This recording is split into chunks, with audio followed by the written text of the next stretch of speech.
part of the strategic formations.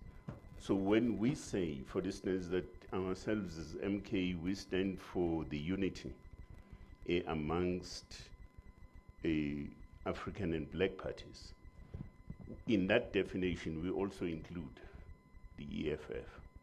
MK is enemy number one. To realize it was a mistake characterization. It's not possible for, just by the nature of your constituencies and the people and the interests and the politics that you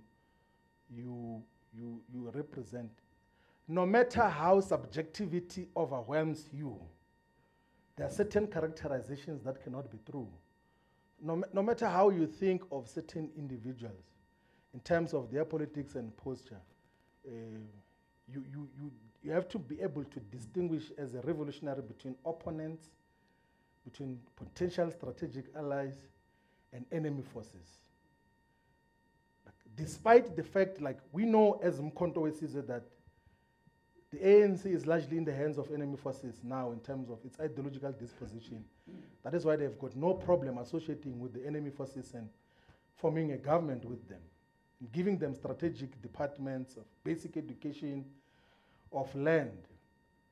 But we despite the fact that we know that they are in bed with enemy forces, we didn't characterize the African National Congress as an enemy force. We said it's a contested opponent.